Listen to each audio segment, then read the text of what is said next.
Hello आदित्यराजे कुठे आहेत? विक्रम ऑफिसला गेलाय. आदित्यराजे जे काही करतायत ते चुकीचं आहे. ते काय करतायत त्याचं त्यांना भान नाहीये, म्हणून ते शेअर्सच्या रूपाने राजे शिर्केंची इज्जत धुळीला मिळवायला चाललेत आणि हे सगळं तुझ्यामुळे होतंय.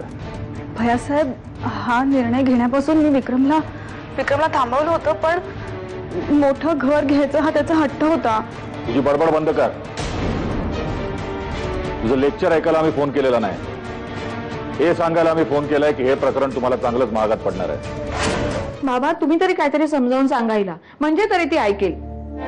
तू चांगलं समजावून सांगितलंस, मी समजावून सांगितलं, पण काही ऐकायलाच तयार नाही. प्रतीक्षा, मी आता काही बोलू का तूच बोलत राहणार आहेस? साक्षी, तुला समजावून सांगण्याची मुळात गरज नाही. झालं गेलं सगळं विसरून आपली ओळख सिद्ध करशील ना साक्षी? मी ऐकलं तू श्रावणी बद्दल सिरियस आहेस. Is it true?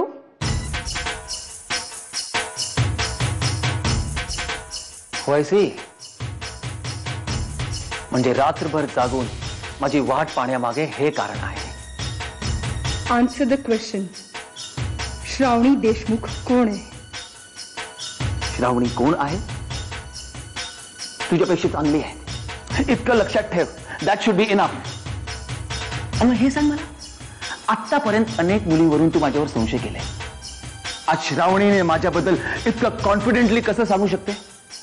And even if that is true, I think I'm very lucky. लाज नाही वाटत असं बोलायला? लाज तर तुला यायला पाहिजे.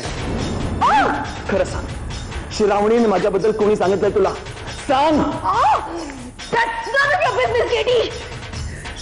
That's none of your business. बस झालं सायमा, आतापर्यंत खूप सहन केलं आम्ही. आदित्य राजांचं आमच्या हातून काही बरं वाईट झालं तर आम्हाला दोष देऊ नका. रणवीर, काय एवढे संतापला आहात? संताप येणार नाही तर काय होणार? त्यांनी मूर्खपणाची परिसीमा गाठली आहे.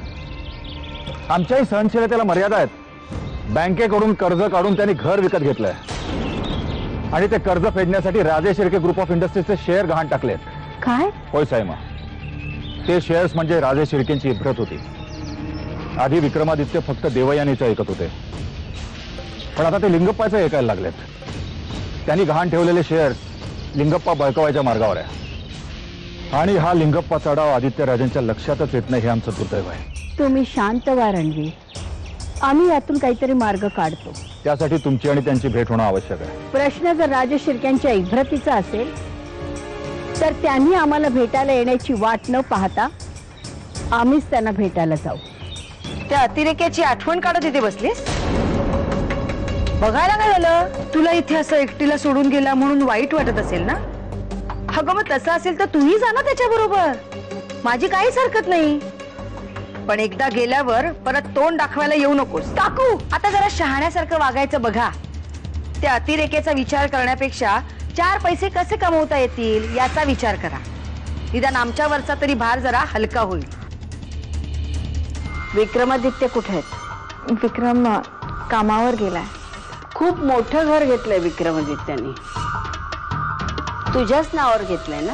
मी पाणी घेऊन येते, तुम्ही बसा. थांब, गरज नाहीये. आम्ही या घरात पाणी पिण्यासाठी आलेलो नाही आहोत. आम्ही आमच्या मुलाला भेटायला इथं आलेलो आहोत. पण विक्रमादित्य येईपर्यंत आम्हाला तुझ्याशीच बोलायचंय. आमच्या विक्रमादित्यांना पुढे करून तू तुझ्या कोणकोणत्या इच्छा पूर्ण करून घेणार आहेस? असं का बोलता सायमा? एवढं मोठं घर घ्यायची तुझीच इच्छा असणार, हो ना? आणि त्यासाठी राज शिर्के घराण्याचे शेअर्स म्हणजे त्यांची प्रतिष्ठा पणाला लावायला तूच भाग पाडला असेल, हो ना? तुम्ही समजताय तसं खरंच काही नाहीये सायमा. या सगळ्याचा दोष तुम्ही मला. आदित्य राजे आपल्या परिवारापासून दूर का झाले? कुणामुळे झाले? तुझा दोष नव्हता ना? मग आमचा तुमच्या लग्नाला विरोध असताना तू त्यांच्याशी लग्न का केलंस?